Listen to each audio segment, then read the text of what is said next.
የተከበራችሁ አድማጮቻችን ከዚህ ቀጥለን በግብርና ሚኒስቴር ጽሕፈት ቤት ስር በእንስሳት ዘርፍ ጥናትና ምርምር ከሚሰራው ዶክተር ሰለሞን ኤፍሬም ጋር ቃለ ምልልስ እናካሄዳለን። እሱም በስልክ መስመራችን ይገኛል። ጤና ይስጥልን ዶክተር፣ እንደምን አለ? ይስጥልን ሰጠኝ። ይህን እድል ስለሰጠኝ በጣም አመሰግናለሁ። እናመሰግናለን። እንግዲህ አንተም ፈቃደኛ ስለሆንክና ያለህን እውቀት ለማካፈል ፈቃደኛ ስለሆንክ በጣም ነው የምናመሰግን። እንዴት ነው በእንስሳት ዘርፍ ጥናትና ምርምሩ ምን ይመስላል? ይሄ ፊልድ በጣም ሰፋ ያለ ነው እና ብዙ ጊዜ በዚህ ሙያ ላይ መጀመሪያ ዶክትሬትም ሳደርግ ከዛ ፖስት ዶክትሬትም ሀይፋ ሳደርግ ያለው ጥናት በየቀኑ እየሰፋ የሚሄድና አንተን ራስን የሚጠይቅ ብዙ ነገሮችን ልጠይቅ የምትችልበት ፊልድ ስለሆነ በጣም ኢንተረስትድ ነው። በጣም ይስባል እና ድሮ ለምሳሌ ጥናት ሲባል የሚመስለኝ በጣም አነስተኛ ክፍል የሆነ ነገር ነበር ይመስለኝ። ግን እየቆየ ስትሄደው ብዙ ነገሮች ከዓይናችን የተሰወሩና ማናውቃቸው ነገሮች አሉ። ስለዚህ በየጊዜው አዲስ ነገር በጣም ስላለ ያ ነገር የበለጠ ይስባል እና በየጊዜው አዲስ ነገሮች እንሰራለን። በየጊዜው አዲስ ነገር እንታውቃለን። ጥናት ማለት ከዚህ በፊት ያልታወቀን ነገር መግለጽ ማለት ነው። ንጉሥ ሰለሞን ምንድን ነው የሚል አዋቂ ሰው ምንድን ነው እግዚአብሔር የደበቀውን መግለጥ ነው ማለት ነው። ማለት በዚህ ዓለም ላይ ነገሮች አሉ፣ ነገር ግን ለእኛ ግልጽ ያልሆኑ ነገሮች አሉ። ስለዚህ ያን ነገር አንተ በጥናት መልኩ ለሕዝብ ወይም ደግሞ በተለያዩ የሳይንሳዊ ጋዜጣዎች ያን ነገር እያሳተምክ ነገሮችን መግለጽ መቻል ነው።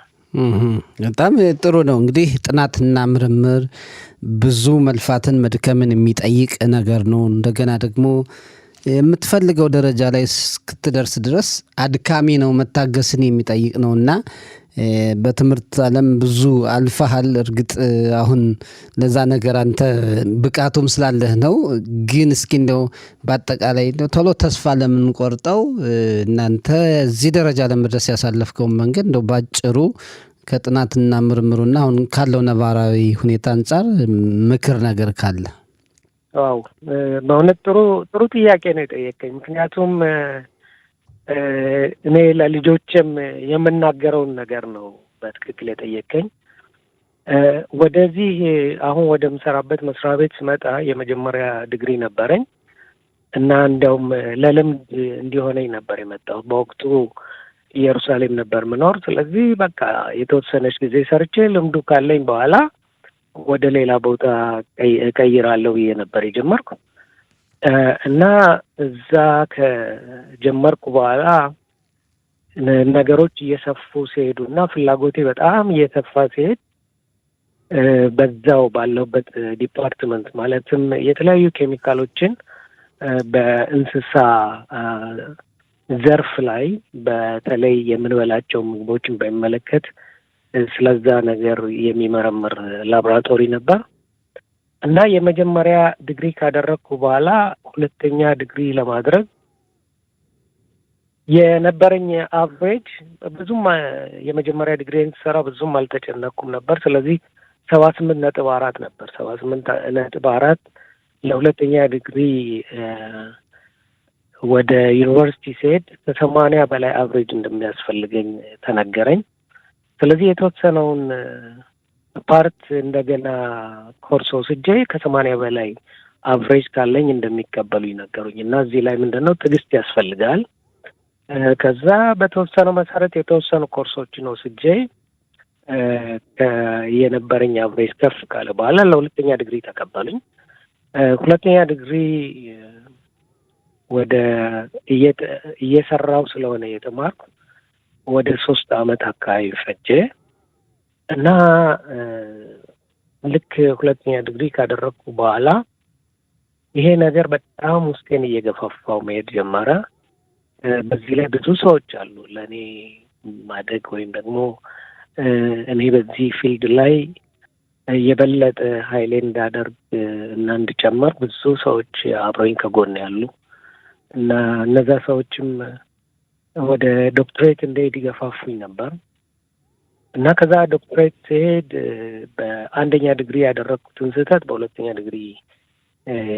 ዲግሪ ላይ አላደረግኩም። ማለትም ጥሩ አቨሬጅ እንዲኖረኝ ሰርቼ ነበር እና ሁለተኛ ዲግሪ ላይ ወደ 90 አቨሬጅ ስለነበረኝ ቀጥታ ዶክትሬት ለማድረግ ብዙም አልከበደኝም። ወዲያው ተቀበሉኝ እና የዶክትሬት ትምህርት ላይ በጣም ትልቅ ትዕግስት የሚያስፈልገው የትምህርት አይነት ነው። ምክንያቱም ጥናት ነው። ከዛ ላይ ሱፐርቫይዘሮች ይኖረሃል። የእነሱን ባህሪ ማወቅ መቻል አለብህ። የምታደርገው ጥናት ምን ያክል በጣም አድካሚ፣ ብዙ ማንበብ የሚያስፈልግ፣ ብዙ ላቦራቶሪ ውስጥ ቁጭ ብለህ ስትቆፍር የምትውለው፣ አንዳንዴ ነገሩ በትክክል ይሄድልሃል፣ አንዳንዴ ላይሄድ ይችላል። በማይሄድበት ጊዜ ለምን እንደማይሄድ ራስህ ነገሮችን መፍትሄውን ፈልገህ መቀጠል አለብን እና በዚህ መካከል ላይ ኮሚቴዎች አሉ። ኮሚቴዎች በየጊዜው የምትሰራቸውን ስራዎች ይከታተላሉ። በየአመቱ ይሰበሰባሉ። መቀጠል ካለብህ እንድትቀጥል እድሉን ይሰጠዋል። ማስተካከል ካለብህ የምታስተካክለውን ይነግረዋል። ማትችል ከሆነና ደግሞ በጥሩ መንገድ ማትሄድ ከሆነ በቃ እንዳትቀጥልም ያቆመዋል። እና በዚህ በዶክትሬት ትምህርት ላይ አብዛኛው ብዙ ጊዜ ለትምህርት ከጀመሩት ውስጥ ከ50% በታች በላይ የሚሆነው መንገድ ላይ ጥሎት ይሄዳል። ምክንያቱም ብዙ ትዕግስት ያስፈልጋል፣ ብዙ ራስን መፈተን፣ ብዙ መቀመጥ ያስፈልጋል፣ ብዙ ጥያቄዎችን መጠየቅ ያስፈልጋል። ከዛ ላይ ደግሞ መጨረሻ ላይ የተለያዩ አርቲክልስ መጽሐፍ አለብህ። እነዛ አርቲክሎች ደግሞ በጥሩ የሳይንሳዊ ጋዜጣ ላይ ሊታተሙ ይገባል። ከዛ መጨረሻ ላይ ወደ ሁሉን ነገር ጨርሰህ ወደ መጨረሻው ፍጻሜ ላይ ስትደርስ የተለየ ኮሚቴ ይኖራል። አንደኛው ኮሚቴ አገር ውስጥ ያለ ይሆናል። ሌላው ደግሞ ወደ ውጭ ተልኮ የሰራኸው ሳይንሳዊ ጥናት በትክክል ይመረመራል፣ በአንተ ፊልድ ላይ ማለት ነው። ከዛ በኋላ ነው በቃ አንተ በዚህ ሙያ ላይ ጥሩ ስራ እንደሰራህ ካወቁ በኋላ ያን የዶክትሬት ማድረግ ይሰጠዋል። እና በዚህ ላይ ምንድን ነው ትልቅ ትዕግስት ያስፈልጋል። ምናልባት ዘመድ ላትጠይቅ ትችላለህ። ለራስ ጊዜ ላይኖርህ ይችላል። እና በጣም ራስህን የምትፈትንበት እና ጊዜህን የምታጠፋበት የትምህርት አይነት ነው። ነገር ግን በዛው ልክ ደግሞ ከዚህ በፊት የማታውቃቸውን ነገሮች እና ያልጠየቃቸውን ነገሮች የመጠየቅ ልምድ እንዲኖርህ፣ ለምን፣ እንዴት፣ መቼ የሚሉትን አይነት ጥያቄዎች በጣም የምጠይቅበት ስለሆነ የበለጠ አንተ እንድትገፋፋ ያደርጋል። እና በዛ መልኩ ነበር የጨረስኩ። በጣም ብዙ ነገር መታገስን የሚጠይቅ ነው። እንደው ለዛሬው እንግዲህ ያው ለመግቢያ ያክል እንጂ ከአሁን በፊትም ቃለ ምልልስ አድርገናል። እርግጥ አሁን ወደፊት እዚህ ልንጋብዝህ ነው ስቱዲዮ፣ ብዙ ነገሮች የምንጠይቅህ ይኖራል። እንደው ለዛሬው አሁን እንደ ዋና ምክንያት የሆን እናንተን ለመጋበዝ አዲስ የስራ ውድድር ነበርና በዛ እንዳሸነፍክ ነው። እስኪ ስለዚህ ንገረን። አዎ ምንድነው አንተ ታስባለህ፣ እግዚአብሔር ያሳካል። እንደዛ ነው ማመን። እና ልክ የዶክትሬት ትምህርቴን እንደጨረስኩ በሪሰርቸርነት ማለት በጥናት ላይ ሙያህን ለማድረግ በምትሞክርበት ወቅት የግዴታ አብዛኛውን ጊዜ ድሮ ዶክትሬት ካለ በቂ ነበር። አሁን ግን ፖስት ዶክትሬት ካደረግ በኋላ እንደገና 2 ዓመት በዩኒቨርሲቲዎች እንደገና ሌላ ጥናት ማድረግ አለብን እና ያን ነገር ማድረግ ግዴታ ነበረብኝ። እና ልክ ትምህርቴን እንደጨረስኩ በሃይፋ ዩኒቨርሲቲ የውቅያኖስ ጤንነት የሚል ዲፓርትመንት አለ። በጣም ኢንተረስትድ ነው። እና በዛ ቦታ ላይ ተማሪዎች ነበሩኝ፣ 2 ተማሪዎች። እነሱን እየመራው አንድ የሆነ ጥናት አጠናን። ያ ጥናት በጣም አሁንም የምቀጥልበት ጥናት ነው። ጥናቱ የሚያተኩረው የት ላይ ነው? በ2021 የኢራን መርከብ ወደ 550 ቶን የሚሆን ነዳጅ ከእስራኤል የባህር ቦርደር አካባቢ ክልል ይደፋሉ እና ያ አውቀው ያደረጉት ይሁን ወይም ሳይታሰብ የተደረገ እንደሆነ አይታወቅም። ግን ያ ነዳጅ ሙሉ በሙሉ የእስራኤልን ቢች ወደ 80 አካባቢ ኪሎ ሜትር የሚሆነውን አካባቢ መርዞት ነበር እና ለተወሰነ ጊዜ ሰው አይገባም፣ አሳ ማጥመድ አይቻልም። ያን ለማጽዳት ብዙ ሚሊዮን ብር የእስራኤል መንግስት አፍስሷል እና ከዛ ከተወሰነ አመታት በኋላ ያ ነዳጅ ወደ ምን አይነት ልበል ዜፌት የምንለው በኢብራይስጥ እንደ ካርታሚት አይነት ባህሪ ይኖረውና በባህር ላይ ይሰምጣል እና የሚቻለውን ያክል ማጽዳት ተሞክሯል፣ ግን ሙሉ በሙሉ ማጽዳት አይችልም። ስለዚህ የፖስት ዶክትሬቴን ያደረጉ እነዚህ ባህር ላይ የቀሩ የነዳጅ ዝቃጭ ሊያመጣ የሚችለው ተጽዕኖ በጤንነት ላይ በተለይ ደግሞ በእንስሳ በውሃ ውስጥ በሚኖሩ እንስሳዎች ላይ ሊያመጣ የሚችለውን ተጽዕኖ ከሁለት ተማሪዎች ጋር ሆኜ ነበር አብሬ ሊድ እያደረግኩ ጥናቱን ያደረግ እና ይህን ነገር ከጨረስኩ በኋላ ባለሁበት መስሪያ ቤት የቶክሲኮሎጂ ዲፓርትመንት አለ። ቶክሲኮሎጂ ማለት በግሪካዊ ቶክሲ የሚለው መርዝ እንደማለት ነው። ሎጂ የሚለው ጥናት ነው። ስለ መርዛማ ነገሮች ጥናትን የሚያጠና ዲፓርትመንት አለ እና እዛ ቦታ ላይ ሪሰርቸር ይፈልጋሉ እና ወደ 22 ሰዎች ተወዳደርን።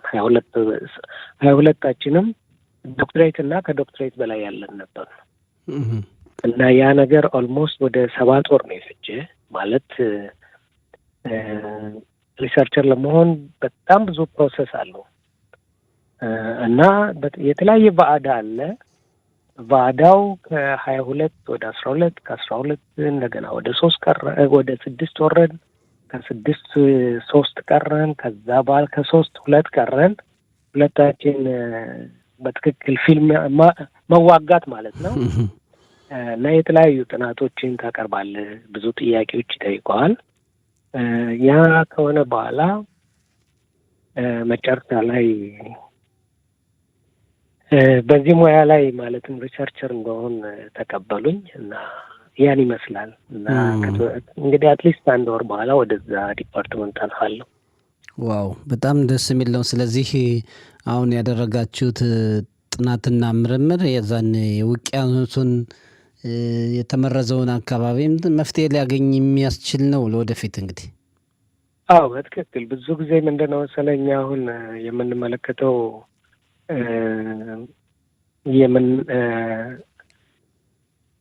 ግብርና የምናደርግበትን መሬት ብቻ ነው። ግን አብዛኛው የፕሮቲን ለምሳሌ ወደ 20% የሚሆነው የፕሮቲን ምንጭ አሳ ነው። ከባህር የሚወጣ አሳ አለ።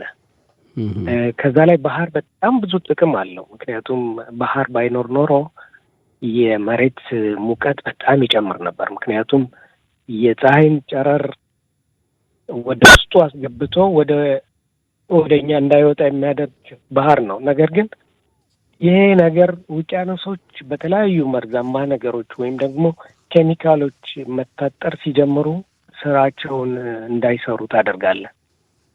ለምሳሌ ወደ 50% የሚሆነው የኦክሲጂን አሁን የምንተነፍሰው የሚመጣው ከባህር ነው።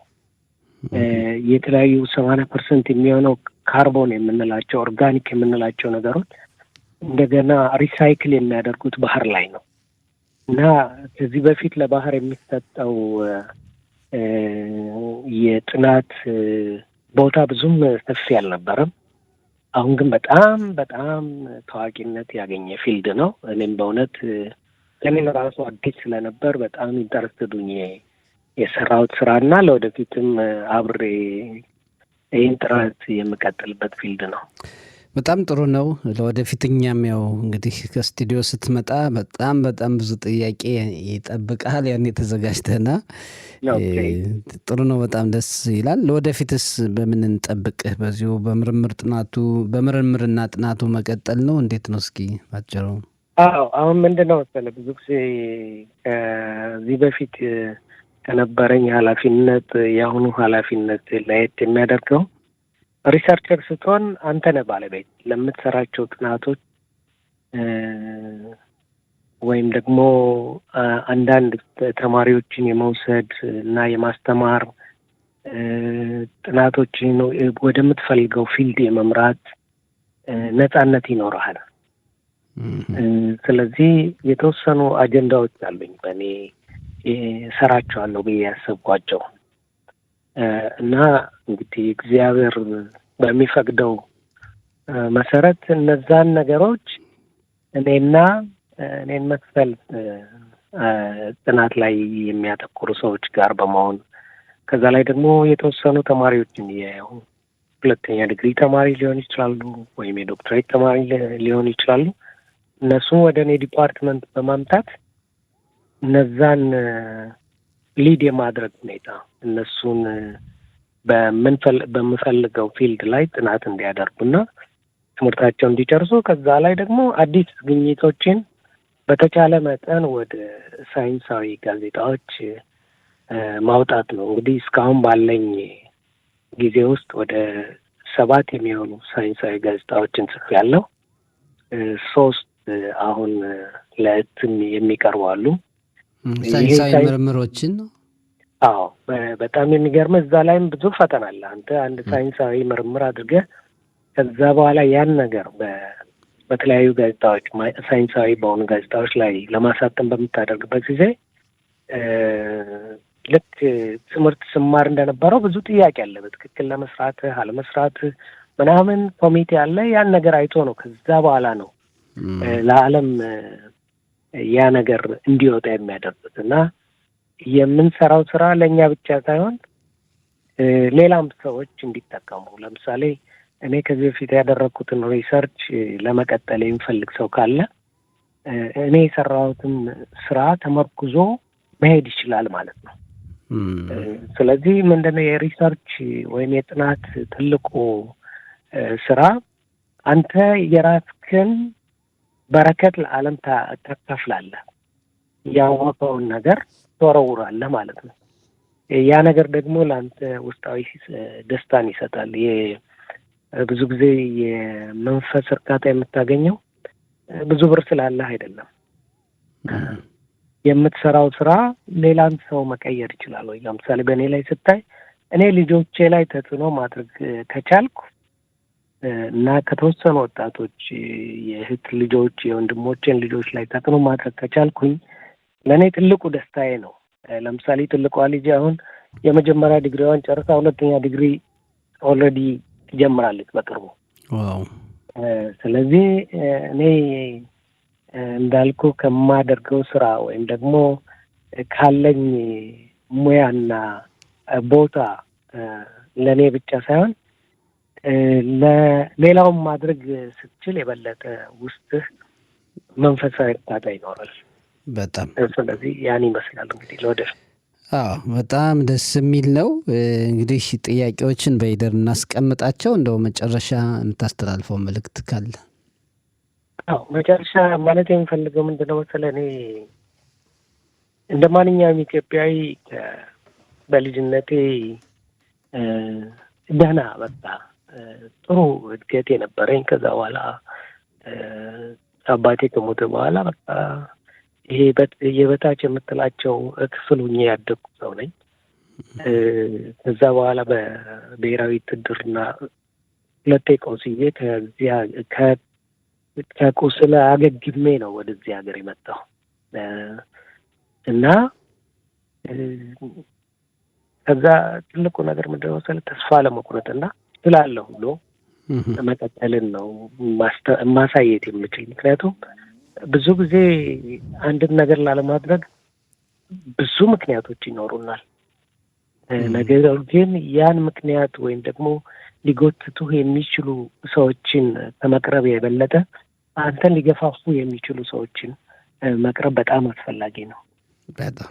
ከዛ ውጭ ደግሞ ለራሴ ለልጆቼ የምላቸው ምንድነው ነው ለተወሰነ ጊዜ መዝናናት እንኳን ብታቆሙ ምንም አይደለም። ምክንያቱም ይሄን መዝናናት ነገ ከነገ ወዲያ ልታገኙት ትችላላችሁ። ነገር ግን እድሜያችሁ ካለፈ በኋላ ልታደርጓቸው የማትችሏቸው ነገሮች አሉ።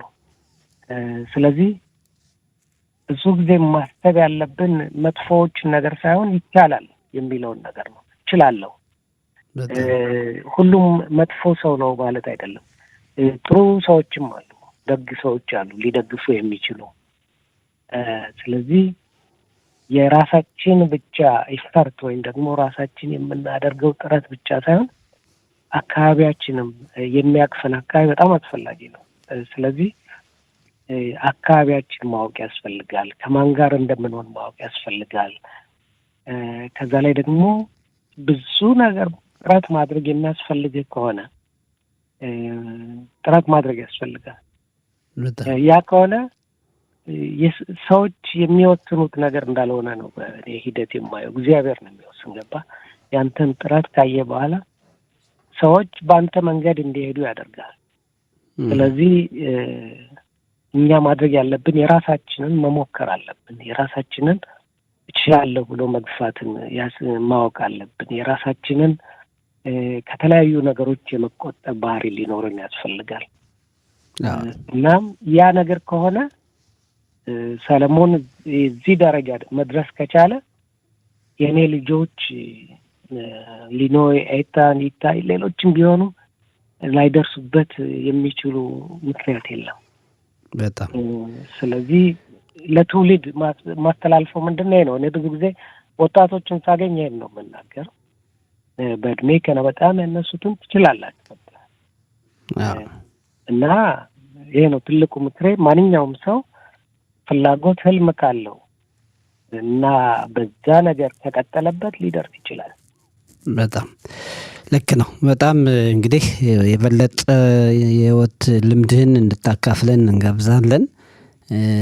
በጣም ምስማማባቸው ብዙ ነገሮችን ነው ያልከው። አንድ ምሁርም ደግሞ ለትውልድ የሚተርፍ ሲሆን ነው ምሁርነቱ የሚረጋገጠውና በጣም ጥሩ ነው። ሌላ ጊዜ በሰፊው እንነጋገራለን። ዶክተር ሰለሞን ኤፍሬም በጣም ነው የምናመሰግን። ሰላም ጊዜ። በጣም አመሰግናለሁ። ደህና ዋሉልኝ። ደህና ሁን። እሺ።